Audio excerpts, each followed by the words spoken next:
नमस्कार, ग्लोबल न्यूजमा स्वागत छ। म सुदर्शन आचार्य। नमस्कार, म वसुधा केसी। सुरुमा हेडलाइन्स।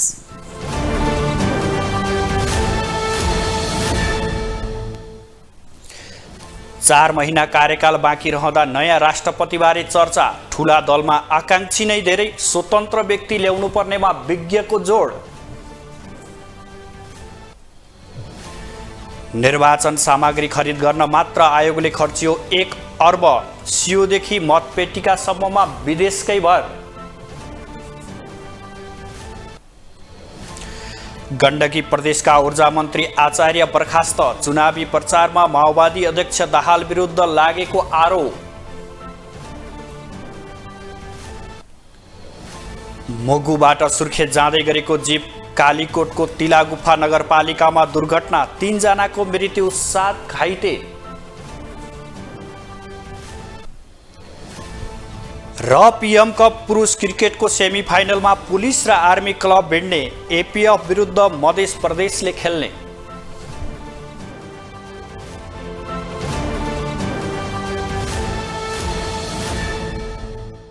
राष्ट्रपति विद्यादेवी भण्डारीको कार्यकाल फागुन 28 गते सकिँदैछ। राष्ट्रपतिको कार्यकाल सकिन केही महिना बाँकी रहे पनि भावी राष्ट्रपति को भन्ने चर्चा सुरु भएको छ। भावी राष्ट्रपतिको सम्भावित सूचीमा सत्ता गठबन्धनभित्र अनेक नाम चर्चामा आए पनि अहिलेसम्म निश्चित भइसकेको छैन। सत्ता गठबन्धनभित्र नाम निश्चित नभए पनि नेकपा एमालेबाट सुभाष नेमाङ र अष्टलक्ष्मीको नाम चर्चामा छ। यद्यपि एमालेमा पनि टुङ्गो लागिसकेको छैन। दुईपटक राष्ट्रपतिको कार्यकाल खाएकी राष्ट्रपति विद्यादेवी भण्डारीको कार्यकाल फागुन 28 मा सकिँदैछ। उनको कार्यकाल सकिएपछि मुलुकले नयाँ राष्ट्रपति पाउनेछ। मुलुक आम चुनावको सन्निकटमा रहेका बेला राजनीतिक दलले चुनावको तयारी गरिरहेका छन्। चुनावको तयारी गरिरहेको 5 दलीय गठबन्धनका शीर्ष नेताहरू प्रचार प्रसारका लागि देश दौडामा छन्। यता अर्को ठूलो दल नेकपा एमाले पनि अध्यक्ष केपी शर्मा ओलीको नेतृत्वमा देशभर चुनावी सभा गरिरहेको छ। यी लगायत अन्य साना दलले पनि चुनावको तयारी र सभा र प्रचार गरिरहेका छन्। सबै राजनीतिक दलको ध्यान आम चुनावमा रहे पनि भावी राष्ट्रपति को बन्ला भन्ने चर्चा सुरु भएको छ। नयाँ राष्ट्रपतिबारे चर्चा भइरहँदा 5 दलीय गठबन्धनबाट राष्ट्रपतिको उम्मेद्वार फाइनलमा भने किचलो हुने देखिएको छ। गठबन्धनको शीर्ष दल नेपाली कांग्रेसबाट राष्ट्रपतिमा आकांक्षी वरिष्ठ नेता रामचन्द्र पौडेल रहेका र सभापति शेरबहादुर देउवाले 14औं महाधिवेशनमा पौडेललाई आफू सभापति बन्न राष्ट्रपतिका लागि कन्भिन्स गरेको चर्चा चल्ने गरेको छ। त्यस्तै नेकपा माओवादीका नेताहरू कृष्णबहादुर बहरा, अग्नि सापकोटा र अहिलेका उपराष्ट्रपति नन्दबहादुर पुनको नाम चर्चामा रहेको छ। माओवादीबाट राष्ट्रपतिको उम्मेद्वार बन्नकै लागि अग्नि सापकोटाले प्रत्यक्ष निर्वाचनमा उम्मेदवारी नदिएको माओवादी वृत्तमा चर्चा छ। त्यस्तै गठबन्धनकै अर्को दल नेकपा एकीकृत समाजवादी पार्टीबाट सम्मानित नेता तथा पूर्व प्रधानमन्त्री झलनाथ खनालको समेत दाबी रहँदै आएको छ। खनालले सार्वजनिक कार्यक्रममै आफू भावी राष्ट्रपतिको उम्मेद्वार रहेको बताउँदै आएका छन्। खनालका अलावा गठबन्धनका शीर्ष नेता तथा पूर्व प्रधानमन्त्री डाक्टर बाबुराम भट्टराईलाई समेत भावी राष्ट्रपतिका रूपमा चर्चा गर्न थालिएको छ। भट्टराईले मङ्सिर 4 को निर्वाचनका लागि उम्मेदवारी नदिनु र लामो समयको तिक्ततापछि प्रचण्डसँग पुनर्मिलन हुनुले पनि राष्ट्रपतिको लाइनमा रहेको चर्चामा बल पुगेको छ। विश्लेषकहरू भने गठबन्धनबाट कांग्रेस नेता रामचन्द्र पौडेल भावी राष्ट्रपति बन्न सक्ने सम्भावना रहेको बताउँछन्। हेर्नुस् न, यही नामहरूबाट अब रामचन्द्रजीको त केही विवाद छैन, उहाँको अरू केही विवाद छैन। तर चाहिँ के भनेदेखि दलभित्र उहाँलाई चाहिँ नि स्पेस दिन नसकेपछि हैन, दलको एउटा नेता हुनुहुन्छ तर दलको कार्यकारी भूमिकामा अथवा प्रधानमन्त्री हुने सम्भावना छैन र अब दलमा पनि अध्यक्ष हुने सम्भावना छैन भने चाहिँ एउटा सान्त्वना स्वरूप दिने देखियो कि त्यो। त्यस्तै 2074 को आम निर्वाचनमा पहिलो दल बनेको नेकपा एमालेबाट पनि राष्ट्रपतिका लागि सभामुख भइसकेका सुभाष चन्द्र नेमाङ र मुख्यमन्त्री बनिसकेकी अष्टलक्ष्मी साक्यलाई भावी राष्ट्रपतिका रूपमा चर्चा हुने गरेको छ। साक्यले मङ्सिर 4 को निर्वाचनका लागि उम्मेदवारी नदिनुले पनि उनको नाम अगाडि आएको हो। यसअघि एमालेको कोटाबाट दोस्रो कार्यकालका लागि राष्ट्रपति बनेकी राष्ट्रपति विद्यादेवी भण्डारीको भूमिकाले राष्ट्रपति दलमुखी हुने गरेको राजनीतिक विश्लेषकको बुझाइ छ। हाम्रो अनुभव चाहिँ कस्तो भयो भनेदेखि जतिवटा राष्ट्रपति गयो, अहिलेकै राष्ट्रपतिको त झन् चाहिँ नि के भने सरकारसँग लागेर रातको 12 बजे पनि चाहिँ अध्यादेश सदर गरिदिने, अनि त्यसपछि चाहिँ नि यस्तो किसिमको आफ्नो दलको हितमा चाहिँ नि बढी सञ्चालित हुने अनुभव रह्यो। त्यसले गर्दाखेरिमा यो कुरो अझ विशेष रूपमा लागू हुन्छ। त्यसो त राष्ट्रपति हुनका लागि चाहना राखेर मात्रै हुँदैन। आम निर्वाचन मार्फत प्रत्यक्षतर्फ जितेका 165 र समानुपातिक तर्फ जितेका 110 जना सांसद रहेको संसदका लागि 275 जना सांसद र प्रदेशसभाका सदस्य मतदाता रहेको निर्वाचन मण्डलबाट कम्तीमा 50% माथि मत ल्याउनु पर्ने संवैधानिक व्यवस्था रहेको छ। राष्ट्रपति बन्न सांसद बन्न नपर्ने भएपछि अर्को कोही नयाँ पात्र समेत राष्ट्रपति हुन सक्ने सम्भावना भने जीवितै रहेको छ। ग्लोबल टेलिभिजनका लागि क्यामेरामा सञ्जय खड्काका साथमा विनोद विक्रम भण्डारी, काठमाडौँ। आसन्न आम चुनावका लागि निर्वाचन सामग्री खरिदमा 1 अर्ब खर्च गरेको निर्वाचन आयोगले अधिकांश सामग्री विदेशबाटै आयात गरेको छ। आयोगले निर्वाचनमा प्रयोग हुने सियोदेखि मतपेटिकासम्मका सामग्री विदेशबाटै आयात गरेको छ। उत्तरी छिमेकी मुलुक चीनबाट मतपेटिका ल्याएको आयोगले सियो, लाछाप जस्ता सामग्री भने भारतबाट आयात गरेको छ। मङ्सिर 4 गते हुने प्रदेश र प्रतिनिधि सभाको निर्वाचनका लागि निर्वाचन आयोगले सामग्री खरिदमा 1 अर्ब रुपैयाँ खर्च गरेको छ।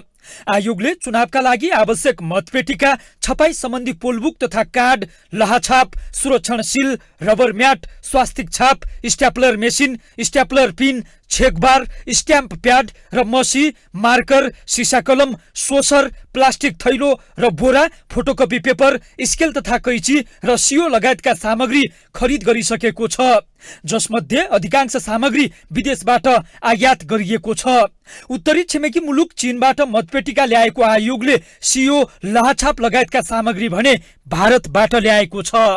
अब चाइनाबाट अब मतपेटिका, सुरक्षण सिल, रबर म्याट लगायतका कुराहरू चाहिँ अब चाइनाबाट आउँछन्। अब कतिपय स्टेसनरी सामानहरू त्यहाँबाट आउलान्। अब इन्डियाबाट अरू लाहाछाप अनि स्वस्तिक छाप लगायतका सामग्रीहरू उता इन्डियाबाट ल्याउने गरिन्छ। आयोगले आसन्न निर्वाचनका लागि केन्द्र र जिल्लाबाट गरी निर्वाचनका लागि 72 प्रकारका निर्वाचन सामग्री खरिद गरेको छ। आयोगले केन्द्रीय कार्यालय मार्फत बोलपत्रबाट 57 प्रकारका तथा जिल्ला तहबाट 15 प्रकारका गरी 72 प्रकारका निर्वाचन सामग्री खरिद गरेको हो। स्वदेशमा आवश्यक सामग्रीको अभाव भएकै कारण विदेशबाट ल्याउनु परेको आयोगले बताएको छ। अब एउटा इन्ट्रेस्टिङ कुरा के छ भन्दा अहिले नै तपाईँलाई मलाई 1 लाख चाहिँ स्ट्यापलर मेसिन चाहियो ल ल्याउनुहोस् भन्यो भने काठमाडौँभरिका मार्केटहरू तपाईँ डुल्नु हो भने पनि 1 लाख पुर्याउन सक्नुहुन्न। त्यसैले कहाँबाट उत्पादन हुन्छ, कहाँ ठुलो परिमाण पाइन्छ खोज्नु पर्दाखेरिमा या त हामी भारतको बजारमा भर पर्नुपर्छ या चाहिँ चाइनाको मार्केटमा भर पर्नुपर्ने हुन्छ अथवा उत्पादन गर्ने ठाउँसँग सम्पर्क गरेर त्यहाँ ल्याउनुपर्छ। त्यसैले अहिले केही सामग्रीहरू स्वदेशमा उत्पादन भएका होलान्। अधिकांश सामग्रीहरू या त चाइनाबाट आछन् या इन्डियाबाट आएका छन्। आयोगले मङ्सिरमा हुने प्रतिनिधि तथा प्रदेश सभा निर्वाचनमा 1 लाख भन्दा बढी मतपेटिका प्रयोग हुने बताएको छ, जसमध्ये 55,000 थान नयाँ मतपेटिका खरिद गरिएको छ भने बाँकी पुरानै जगेडा मतपेटिकालाई प्रयोग गर्ने तयारी गरिएको छ। ग्लोबल टेलिभिजनका लागि क्यामेरामा विजय ठकुराठीका साथमा कैलाश कठायत। अब पालो ग्लोबल 22को।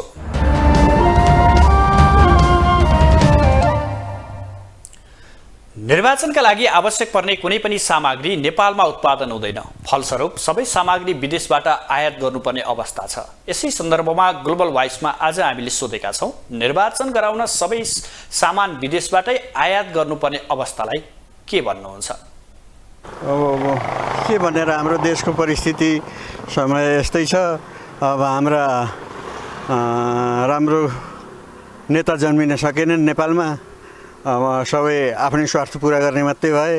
अब जे मन लाग्यो सोही गरिराखेका छन्। खोइ अब नयाँ निर्वाचन भइसकेपछि कुनै दक्ष नेपालका सपुत निक्लियो भनेदेखि केही सुधार होला, नभएदेखि म त सुधारको बाटो त देख्दिनँ। नेपालको स्थिति यस्तै छ। अब युवा शक्तिहरू आएर अब त्यसलाई अब ठिक गर्नु पर्यो। त्यही अब अहिलेको स्वतन्त्र उम्मेदवारहरू अब रवि लामिछाने, अब ज्ञानेन्द्र साईहरू यस्तोहरू आछन् के अरे होला। अब उहाँहरूको जितको शुभकामना। आफ्नो देशमा नै निर्भर हुनु पाएदेखि, आफै निर्भर हुनु पाएदेखि होइन, विदेशीसँग चाहिँ गोडा मोल्नु पर्दैन थियो, हात थाप्नु पर्दैन थियो होइन। र अन्य अरू कुराहरूको लागि चाहिँ अब जति पनि हाम्रा नेपाली भाइहरू विदेश जानुभएको छ उहाँहरूको लागि चाहिँ केही कल कारखाना केही नेपालमा यदि हुनु हो त है उहाँहरूले पनि यहीँ बस्नुहुन्थ्यो आफ्नो बाबुआमाले पकाएको भात ढिँडो खाएर बस्नुहुन्थ्यो होइन। नेपाली चुनाव गराउनलाई विदेशबाट नै बजेटहरू मागेर गराउन चाहिँ ठिक होइन। हुनेसँग हाम्रो नेपालकै स्रोत साधनहरूबाट गराउँदा चाहिँ राम्रो हुन्छ जस्तो मलाई लाग्छ। केही गर्ने कि नयाँ नयाँ अनुहार अब फेर्ने कि सधैँ यस्तै छ, भोट हाल्यो सधैँ रुवा छ बसिया छ होइन। देशको अवस्था यस्तो छ, देशमा कति आर्थिक मन्दी कस्तो छ, मान्छे अब नेपाली जनता धनी देश गरिब भयो। त्यसको लागि चाहिँ हामीले केही समयमा विकल्प गऱ्यो भने अहिलेको निर्वाचनमा मात्रै परिवर्तन गरिदिँदा पनि हुन्छ जस्तो लाग्छ मलाई त। मेरो विचार त त्यही हो।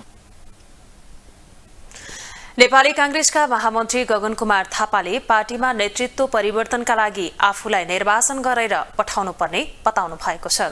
काठमाडौँमा आज आयोजित कार्यक्रममा महामन्त्री थापाले संसदमा जिते मात्रै संसदीय दलमा निर्वाचन लड्न पाउने भएकाले त्यसका लागि आफूले जित्नै पर्ने बताउनु भएको हो।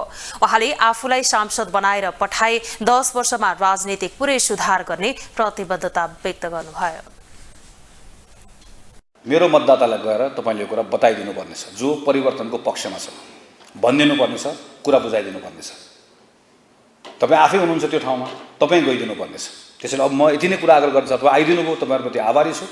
तपाईले 2-4 दिन 5 दिन गएर गर्दिने घर दैलोले नेपालको 10, 15, 20 वर्षको राजनीति कतातिर जाने भन्ने कुरालाई ठूलो अर्थ राख्नेवाला छ।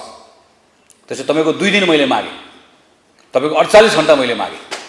तपाईले 48 घण्टा मलाई दिनुस्, 2 दिन मलाई दिनुस्, म नेपालको अर्को 10 वर्षको सुध्रिएको राजनीति तपाईलाई दिने वाचा गर्छु। महामन्त्री थापाले निर्वाचनपछि पनि सांसदले मतदाताको प्रतिष्ठा राख्ने काम नगरे मुलुकमा संघीय लोकतान्त्रिक गणतन्त्रात्मक शासन व्यवस्था नै नरहने चेतावनी दिनुभयो। महामन्त्री थापाले नागरिकमा निराशा छाएको भन्दै उनीहरूलाई आशा जगाउने गरी काम गर्न नसकिए आक्रोश छाउने र मुलुक बर्बाद हुने बताउनुभयो। सत्ता गठबन्धनबाट कञ्चनपुर 1 की प्रतिनिधि सभा सदस्य उम्मेद्वार बिना मगरले गठबन्धनको नेतृत्व बाहेक कसैले पनि संविधान र लोकतन्त्रको रक्षा गर्न नसक्ने बताउनु भएको छ। पुनर्वास नगरपालिकामा संयुक्त वाम लोकतान्त्रिक गठबन्धन निर्वाचन परिचालन समितिले गरेको कार्यक्रममा मगरले संविधानको रक्षा, राजनैतिक स्थायित्व, दिगो विकास र समृद्धिका लागि वाम लोकतान्त्रिक गठबन्धन अपरिहार्य रहेको बताउनुभयो। उहाँले चुनाव जित्ने जनचाहना अनुरूप काम गर्ने प्रतिबद्धता व्यक्त गर्नुभयो। नेत्री मगरले वाम लोकतान्त्रिक गठबन्धनले विजयी हुन नसके मुलुकमा फेरि प्रतिगमनकारी शक्तिले शिर उठाउने मौका पाउने तर्क गर्नुभयो। लोकतन्त्र ठूलो बलिदानीले स्थापित गरेको संविधान खतरामा पर्ने भएकाले कुन कित्तामा उभिने भन्ने निर्णय गर्ने बेला आएको उहाँको भनाइ छ।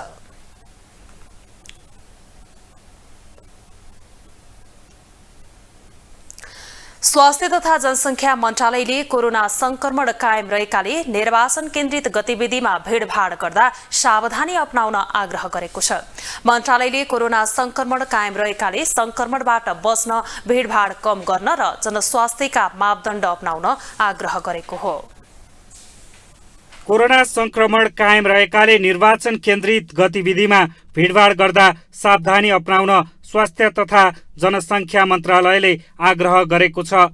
कोरोना संक्रमण कायम रहेकाले संक्रमणबाट बच्न भीड़भाड़ कम गर्न र जनस्वास्थ्यका मापदण्ड अपनाउन मन्त्रालयले आग्रह गरेको हो। स्वास्थ्य तथा जनसंख्या मन्त्रालयका सहायक प्रवक्ता डाक्टर समीर कुमार अधिकारीले निर्वाचन केन्द्रित कार्यक्रमहरूमा भीड़भाड़ गर्दा कोभिड-19 को संक्रमण दर बढ्न सक्ने बताए। देशमा कोरोना संक्रमण दर धेरै नभए पनि संक्रमणको अवस्था भने यथावत रहेको उनको भनाइ छ। र कोभिडको संक्रमण पनि सँगसँगै रहेर पनि मानिसहरू एकातिरको कुरामा अलि बढी केन्द्रित भएको हुन सकिन्छ, तर संक्रमण पुष्टि हुने कुराहरू चाहिँ शून्य नै भइसकेको अवस्था चाहिँ अहिले छैन। अहिले पनि देशभरि 600 को हाराहारी सक्रिय संक्रमितहरू आधिकारिक रूपमा तथ्याङ्कहरू प्राप्त भएको, सूचना प्राप्त भएको हाम्रो विवरणमा देखिन्छ। यसलाई हेर्दाखेरि चाहिँ हामी संक्रमणको कुरालाई अलि पनि मध्यनजर गरेर सावधानीहरू लिनुपर्छ। जस्तो जनस्वास्थ्यका मापदण्डको कुराहरू, खोपको कुराहरूलाई हामीले विशेष रूपमा केन्द्रमा राखेर काम गर्नुपर्ने अवस्था अहिले पनि छ। साथै अधिकारीले भिडभाड बढी हुँदा अन्य प्रकारका संक्रामक रोगहरू पनि एक व्यक्तिबाट अर्को व्यक्तिमा सर्ने भएकाले त्यसमा पनि सावधानी अपनाउनु जरुरी रहेको भन्दै कोरोना विरुद्धको खोप नलगाएका व्यक्तिहरूलाई भिडभाड हुने ठाउँमा नजान पनि आग्रह गरे। त्यस्ता भिडभाडहरूमा जानुपर्ने अवस्था हुँदा सकेसम्म नजाने, जानै पर्ने अवस्थाहरू हुँदाखेरि मास्कको प्रयोगलाई विशेष रूपमा ख्याल गर्ने र अर्को कोभिड-19 विरुद्धको खोप नलगाएको व्यक्तिहरू सकेसम्म त्यसरी ननिस्किने, खोप अनिवार्य रूपमा लगाउने र दोस्रो मात्रा अर्थात् पूर्ण मात्रा लगाइसकेको 3 महिना कटिसकेको छ भने त्यस्ता व्यक्तिहरूले समयमै एक अतिरिक्त मात्रा बुस्टर मात्राका रूपमा लगाइदिनु पर्ने हुन्छ। सहायक प्रवक्ता डाक्टर अधिकारीका अनुसार अहिलेसम्म 6 करोड भन्दा बढी मात्रा खोप नेपालले प्राप्त गरेको छ, जसमध्ये 5.5 करोड मात्रा खोप लगाइसकिएको छ। खोप लगाउने लक्षित जनसङ्ख्या 2 करोड 33 लाख भन्दा बढी रहेकोमा त्यसमध्ये 100%ले एक मात्रा खोप लगाएको र 96%ले पूर्ण मात्रा खोप लगाइसकिएको मन्त्रालयको भनाइ छ। अहिलेसम्म 80 लाख बुस्टर मात्राको प्रयोग भएको खोप सरकारसँग बाँकी रहेको पनि जनाइएको छ। सर्वसाधारणलाई नियमित रूपमा स्वास्थ्य सेवा प्रदान गर्ने स्वास्थ्य संस्था र स्वास्थ्य कर्मीहरूलाई सम्पर्क गरी कोरोना विरुद्धको खोप लगाउन पनि मन्त्रालयले आग्रह गरेको छ।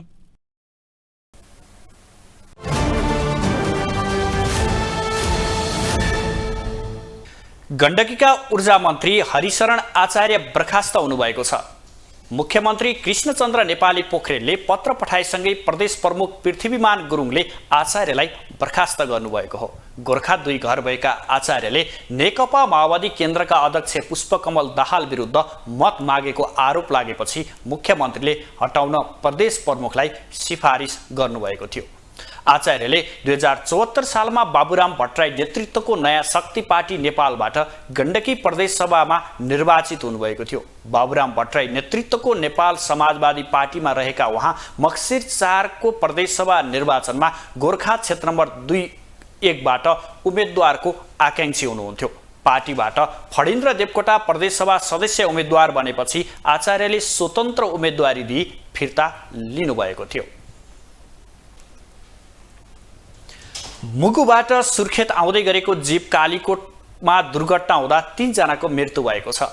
मुगुबाट सुर्खेत जाँदै गरेको भे1 4412 नम्बरको जीप आज दिउँसो कालीकोट स्थित टिलागुफा 5 खलडाँडामा कर्णाली राजमार्गमा दुर्घटना भएको हो। 7 जना घाइते भएका छन्। दुर्घटनामा मुगु गमगढीका 21 वर्षीय अक्कल विश्वकर्मा, 21 वर्षीय रमेश बुढा र 25 वर्षीय सुदर्शन सेजुवालको मृत्यु भएको कालीकोटका प्रहरी प्रमुख जागेश्वर रिजालले जानकारी दिनुभयो। उहाँका अनुसार जीपमा 10 जना सवार थिए। 1 जनाको घटनास्थलमा र 2 जनाको कर्णाली स्वास्थ्य विज्ञान प्रतिष्ठानमा उपचारका क्रममा मृत्यु भएको उहाँको भनाइ छ। घाइतेको जुम्ला स्थित कर्णाली स्वास्थ्य विज्ञान प्रतिष्ठानमा उपचार भइरहेको प्रहरीले जनाएको छ। नेपाल बीमा समिति आजदेखि औपचारिक रूपमा नेपाल बीमा प्राधिकरणमा रूपान्तरण भएको छ। प्राधिकरणका अध्यक्ष सूर्यप्रसाद सिलवालले आज कुपण्डोल स्थित पुरानो बीमा समितिको भवनमा नेपाल बीमा प्राधिकरणको औपचारिक सुरुवात गर्नुभएको हो। नेपाल सरकारले ल्याएको नयाँ बीमा ऐन 2079 को कार्यान्वयनमा आएसँगै समितिको सम्पूर्ण काम कारबाही प्राधिकरणमा रूपान्तरण भएको हो। गत भदौ अन्तिममा संघीय संसदबाट पारित भएको बीमा विधेयक असोज 22 गते राष्ट्रपति विद्यादेवी भण्डारीबाट प्रमाणीकरण भएको थियो। अध्यक्ष सिलवालले राष्ट्रपतिबाट प्रमाणीकरण भएको 1 महिनामा लागू हुने गरी कानुनी प्रावधान अनुसार बीमा ऐन आज लागू भएसँगै बीमा समिति प्राधिकरणमा रूपान्तरण भएको बताउनुभयो। हामीलाई अगाडि बढ्ने बाटो दिएको छ भन्ने एउटा चाहिँ समितिको तर्फबाट अध्यक्ष भएको हुनाले मेरो यो धारणा रहेको छ। दोस्रो कुरो के भने अब बिमाको बजार भनेको वा बिमाको व्यवसाय भनेको हामीले 49 सालमा कल्पना गरेको ऐनले धान्ने बजार छैन। अब यो बिमाका चाहिँ कारोबारका प्रकृतिहरू सबै परिवर्तन हुँदै गइरहेको अवस्था हो। जोखिमका मात्राहरू बढ्दै गएको अवस्था हो। बीमा समितिले गर्ने सबै काम कारबाही आजदेखि बीमा प्राधिकरणको नामबाट हुनेछ। यसअघि बीमा समितिले गरेको काम कारबाही समेत नयाँ बनेको प्राधिकरणको स्वामित्वले नै गर्नेछ।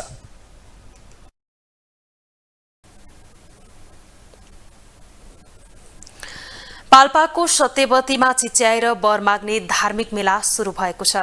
सिद्धार्थ राजमार्ग तानसेन बुटोल सडक खण्डको झुम्सा पानी मिलबाट करिब 1 घण्टाको उकालो पैदल दूरीमा पर्ने उक्त स्थानमा अवस्थित सत्यवती बजैले कान नसुन्ने भएकाले चिच्याएर वरदान माग्नुपर्ने मान्यता रहेको छ। पाल्पाको सत्यवतीमा चिच्याएर वर माग्ने धार्मिक मेला लागेको छ। सत्यवती बजैले कान नसुन्ने भएकोले चिच्याएर वरदान माग्नुपर्ने धार्मिक मान्यता रहेको छ। सत्यवती बजेसँग चिच्याएर मागेको वरदान पूरा हुने भन्दै निकै टाढा टाढाबाट भक्तजनहरू मन्दिरमा आउने गरेका छन्। सत्यवती बजेसँग रातिमा मात्र चिच्याएर वरदान माग्ने प्रचलनलाई आजभोलि दिउँसोमा पनि वर माग्ने गरिएको छ।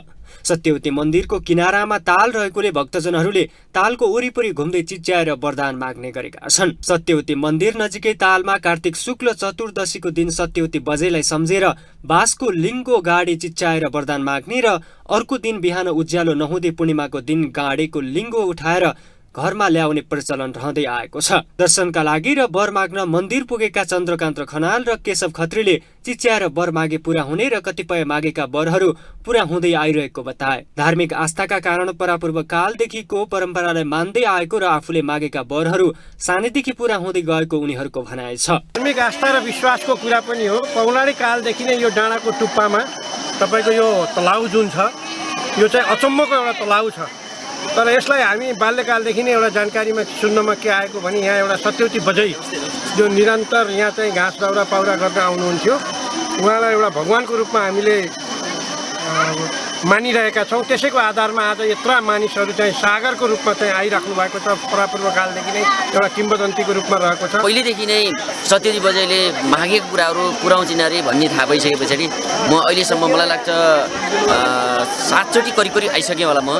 तर मलाई अहिलेसम्मको मेरो इच्छा मागे अनुसारको पुरा भइरहेको हुँदाखेरि फेरि पनि म माग्नको लागि आएको। भक्तजनले मागेका कुराहरू सत्यवती बजैले पूरा गरिदिने जनविश्वासको आधारमा राङ्गा कुखुरा हाँस बोकाको बलि दिने वा त्यत्तिकै जंगलमा छाडिदिने प्रचलन रहँदै आएको छ। सत्यवती मन्दिरमा चिच्याएर वर माग्न पाल्पा, गुल्मी, अर्घाखाँची, कपिलवस्तु, नवलपरासी, कास्की, चितवन, दाङ पर्वत, वालिङ, म्याग्दीका साथै भारतको गोरखपुर, लखनऊ लगायतका क्षेत्रबाट भक्तजनको भिड छ। वर्षको एकपटक मात्र पुग्ने धार्मिक पर्यटकलाई 12 महिना नै आकर्षित गर्न गुरुयोजना बनाएर काम गर्ने तयारी गरेको तिनाउ गाउँपालिकाका अध्यक्ष प्रेम श्रेष्ठ बताउँछन्। डिपिआर तयार गरेका छौँ र यो डिपिआर अन्तर्गत अबको यो सत्यवती मन्दिरलाई अझै पर्यटकीय क्षेत्र मेन कुरो पाल्पा जिल्लाको एउटा मात्रै धार्मिक स्थलमा गनिने एउटा महत्त्वपूर्ण धार्मिक स्थलमा गनिने सत्यवती मन्दिर हो।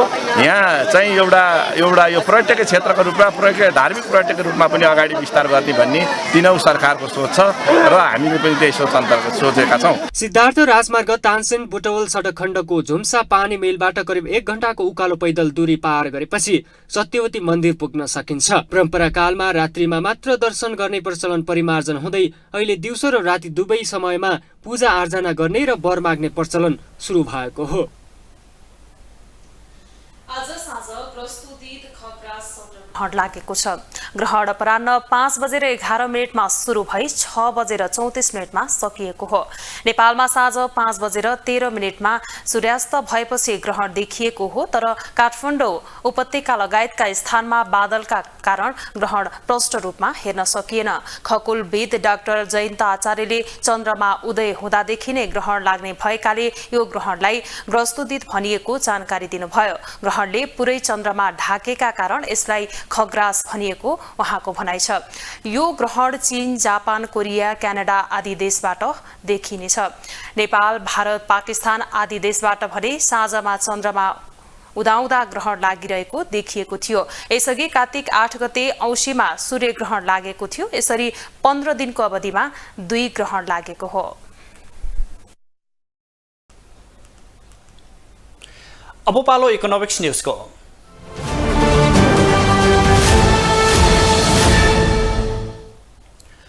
भू उपभोग नियमावली र घर जग्गा कारोबार गर्दा चालू आर्थिक वर्षको पहिलो 3 महिनामा घर जग्गाको कित्ताकाटमा 86.24% कमी आएको छ। गत आर्थिक वर्ष 2078-79 को श्रावण, भदौ र असोज महिनादेखि चालू आर्थिक वर्ष 2079 को सो अवधिको 3 महिनामा घर जग्गाको कित्ताकाटमा 86.24% कमी आएको हो।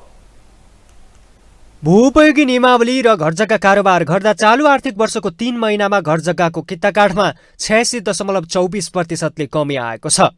गत आर्थिक वर्ष 2078-79 को श्रावण भदौ र असोज महिनादेखि चालु आर्थिक वर्ष 2079-80 को सोही 3 महिनामा घर जग्गाको किताकाठमा 86.24%ले कमी आएको भूमि व्यवस्थापन तथा अभिलेख विभागले जानकारी दिएको छ। आर्थिक वर्ष 2078-79 को श्रावण भदौ र असोज महिनामा 4,41,770 भएको किताकाठमा आर्थिक वर्ष 2079-80 को सोही 3 महिनामा 56,360 किताकाठ भएको विभागले बताएको छ।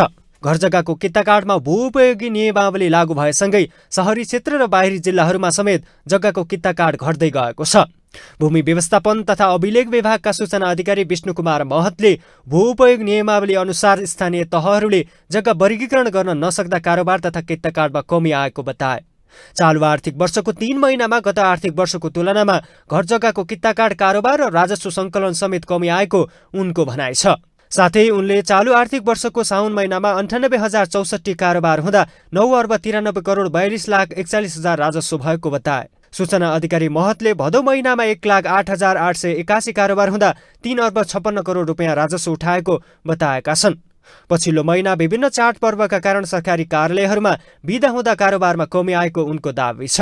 यो चालु आर्थिक वर्षको साउन भदौ असोजमाको कारोबारलाई हेर्दाखेरि हामीले साउन महिनामा कुल कारोबार चाहिँ 98,064 कारोबार हुँदाखेरि हामीले चाहिँ 2,93 करोड 42,41,000 राजस्व उठाएको थियौँ भने त्यसगरी भाद्र महिनामा 1,08,881 कारोबार हुँदाखेरि हामीले 3,56 करोड रुपियाँ राजस्व उठाएको थियौँ। साथै उनले घर जग्गाको कारोबार र किताकाठ घट्दै जानुमा भूउपयोगी नियमावली लगायतका बैंकिङ प्रणालीले लिएको नीतिहरू बढी प्रभाव पार्ने बताएका छन्। बैंकहरूले घर जग्गा कारोबारमा गरेको ऊर्जाको व्यवस्था, राष्ट्र बैंकले लिएको नीति, सरकारले नयाँ सहर निर्माण गर्ने लिएको नीतिहरू र पुँजीगत खर्चको नीतिले घर जग्गा कारोबारमा प्रत्यक्ष प्रभाव परेको महतको बुझाइ छ। घर जग्गा कारोबार समग्र पक्षलाई हेर्नुपर्दा अब हाम्रा सेक्टरभन्दा बाहिर बैंकिङ प्रणालीले लिएका नीतिहरू, जस्तै ब्याङ्कले जग्गा जमिनको क्षेत्रमा घर जग्गा क्षेत्रमा गरेको कर्जाको अवस्था, राष्ट्र ब्याङ्कले लिएको नीतिहरू, अनि नेपाल सरकारले चाहिँ नि लिएका जुन चाहिँ नि नीतिहरू, जसले नयाँ सहर निर्माण गर्नेका नीतिहरू, अब उनले बजेटमा देखिएका पुँजीगत खर्चका विषयहरूले पनि यसलाई प्रत्यक्ष प्रभाव पार्छ। विगतको तुलनामा पछिल्लो समय घर जग्गाको कारोबार र किताकाठ संख्या अधिक हुने गरेको भए पनि घर जग्गा किताकाठ संख्या कम भएको देखिएको छ। पछिल्लो 1 वर्षमा घर जग्गा कारोबारमा 49.88% कमी आएको विभागको भनाइ छ। आज शेयर बजारमा सामान्य गिरावट आएको छ। आज नेपाल स्टक एक्सचेन्जको कारोबार सुरु हुँदा बढे पनि अन्तिम समयमा केही घट्दै बन्द भएको हो। 2.57 अङ्कले घटेसँगै नेप्से परिसूचक 19.1956 अङ्कमा आएर रोकिएको छ। यस क्रममा आज 1,05,39,00,000 रुपियाँ बराबरको 27,73,000 किता सेयर किनबेच भएको छ। नेप्से परिसूचक घटेको दिन आज सेन्सेटिभ समूहमा समेत 2.57 अङ्कको गिरावट आएको छ। यस क्रममा आज 4वटा समूहमा भने वृद्धि देखिएको छ। वित्त समूह 4 अङ्कले बढेको दिन निर्जीवन बीमा कम्पनीमा समूह अङ्कतर्फ 23 अङ्कले बढेको छ। त्यस्तै अन्य समूहमा 14 र जीवन बीमा समूहमा 93 अङ्कको वृद्धि आएको छ। यसबाहेक लघुवित्त समूह 27 अङ्कले बढेको छ। उत्पादनमूलक समूहमा 36 अङ्कले घट्दा व्यापार समूह 29 अङ्कले र जलविद्युत समूह 12 अङ्कले घटेको छ। त्यस्तै बैंक र होटल समूहमा समान 3-3 अङ्कको गिरावट आएको छ।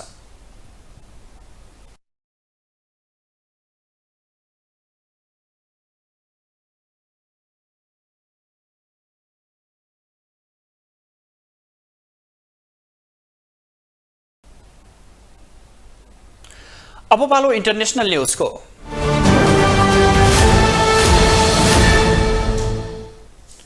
बेलायतका व्यापार नीति मन्त्री ग्रेस ह्यान्डल्सको ताइवान भ्रमणलाई लिएर चीनले आपत्ति जनाएको छ। बेजिङको चेतावनीलाई बेवास्ता गर्दै ताइपे पुग्ने मन्त्री ग्रेस पछिल्ला विदेशी व्यक्ति बनेका छन्। बेलायतले चीनको सार्वभौमत्वलाई सम्मान गर्नुपर्ने तथा एक चीन सिद्धान्तलाई समर्थन गर्नुपर्नेमा जोड दिँदै बेजिङले ताइवानसँग कुनै किसिमको आधिकारिक सम्पर्क कायम नगर्न आग्रह गरेको छ। विदेश मन्त्रालयका प्रवक्ता झाओ लिजियानले विदेशीहरूलाई ताइवानमा सम्पर्क विस्तारको प्रयास नगर्न सुझाउँदै श्वेत टापुहरूमाथिको चीनको सार्वभौमताको सम्मान गर्न आग्रह गरेका छन्। बेलायत सरकारले मन्त्री ग्रेग 2 दिन भ्रमणको क्रममा ताइवान पुगेका तथा राष्ट्रपति सोई इङ चेनलाई भेटिएको बताइएको थियो। बेलायत र ताइवान बीचको 25औं वार्षिक व्यापार वार्ताका सिलसिलामा उनी ताइवान पुगेका थिए। ताइवानले हालसम्म 14 राष्ट्रसँग मात्र औपचारिक कूटनीतिक सम्बन्ध कायम गरेको छ। बेजिङको आग्रहमा संयुक्त राष्ट्रसङ्घ र अन्य प्रमुख बहुराष्ट्रिय समूहको सदस्य बन्नबाट ताइपे वञ्चित भएको छ। केही समय अघि अमेरिकाका तल्लो सदनकी सभामुख न्यायी पेलोसीले ताइवान भ्रमण गरेपछि चीन अमेरिका विवाद चरमचुलीमा पुगेको थियो भने चीनले ताइवान नजिक क्षेप्यास्त्र प्रक्षेपण सहितको सैन्य अभ्यास गरेर ताइवानलाई दबाउन सक्ने आफ्नो सामर्थ्य प्रस्तुत गरेको थियो।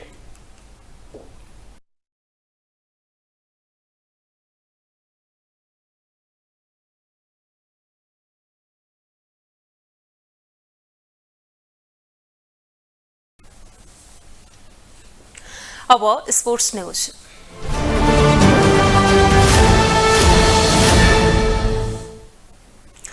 सर्वोच्च अदालतले विश्वकप हेर्नका लागि दर्शकसँग अतिरिक्त शुल्क नलिन अल्पकालीन अन्तरिम आदेश दिएको छ। मंगलबार बसेको न्यायाधीश प्रकाश मानसिंह राउतको एकल इजलासले सो सम्बन्धी रिटको सुनवाई गर्दै थप 500 रुपैयाँ शुल्क उठाउने निर्णय कार्यान्वयन नगराउन अल्पकालीन अन्तरिम आदेश दिएको हो। मंसिर 4 गते शुरू हुने सो विश्वकप फुटबल प्रतियोगिताको नेपालबाट प्रसारण गर्ने अधिकार पाएको मिडिया हब प्रालीले दर्शकसँग थप 500 उठाउने निर्णय गरेपछि अधिवक्ता किशोर पौडेल, अनुपम भट्टराईले सो निर्णयमा रोक लगाउन माग गर्दै सर्वोच्चमा रिट दायर गर्नुभएको थियो। अधिवक्ता किशोर पौडेलले नेपालको कुनै पनि कानूनले दर्शकसँग अतिरिक्त शुल्क लिन पाउने व्यवस्था नगरेकाले अल्पकालीन अन्तरिम आदेश जारी गरेको बताउनुभयो। कुनै खास परिस्थितिका लागि कुनै पनि निजी संस्थाका कम्पनीले रकम तोक्न र उठाउन पाउने व्यवस्था नभएका कारणले यसलाई रोक्न माग गर्दै हामी सर्वोच्च अदालतमा गएका थियौँ र सर्वोच्च अदालतले आज यो विषयको अन्तरिम आदेशको विषयमा छलफलबाट टुङ्गो नलागेसम्म उपभोक्ताबाट 500 रुपियाँ उठाउने जुन निर्णय छ, जुन सूचना छ त्यसलाई कार्यान्वयन नगराउनका लागि अन्तरिम आदेश जारी भएको छ। रिटमा मिडिया हब प्राली, प्रधानमन्त्री तथा मन्त्री परिषद कार्यालय, सञ्चार तथा सूचना प्रविधि मन्त्रालय, टेलिभिजन सिग्नल सेवा प्रदायक संस्था, एनआईटीभी स्ट्रिम्स प्राली, भायोनेट कम्युनिकेसन प्राली, एडप्याक एजुकेसन प्रालीलाई विपक्षी बनाइएको छ।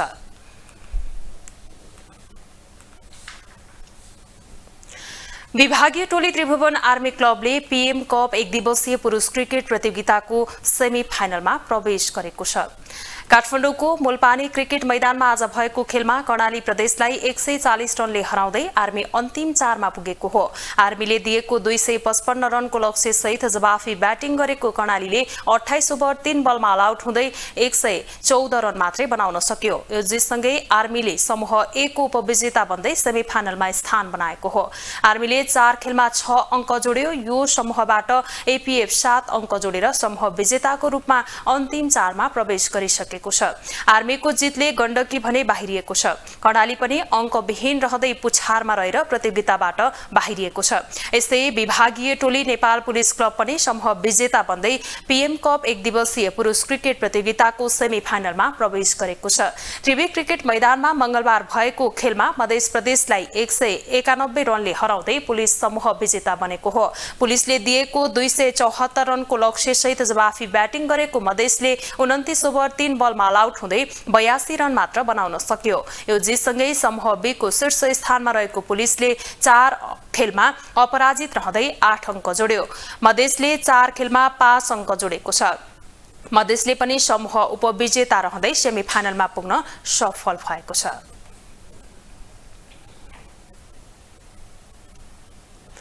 ग्लोबल न्यूजको अन्त्यमा अहिलेसम्मका हेडलाइन्स पुनः एकपटक।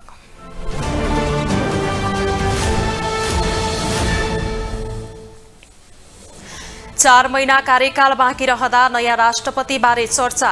ठूला दलमा आकांक्षी नै धेरै स्वतन्त्र व्यक्ति ल्याउनु पर्नेमा विज्ञको जोड। निर्वाचन सामग्री खरिद गर्न मात्र आयोगले खर्चियो 1 अर्ब। सियोदेखि मतपेटिका सम्ममा विदेशकै भर। गण्डकी प्रदेशका ऊर्जा मन्त्री आचार्य बर्खास्त। चुनावी प्रचारमा माओवादी अध्यक्ष दाहाल विरुद्ध लागेको आरोप।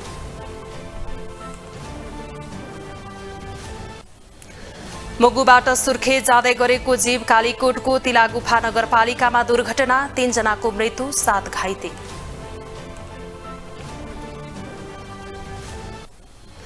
र पीएम कप पुरुष क्रिकेटको सेमी फाइनलमा पुलिस र आर्मी क्लब भिड्ने। एफएफ विरुद्ध मध्य प्रदेश खेल्ने।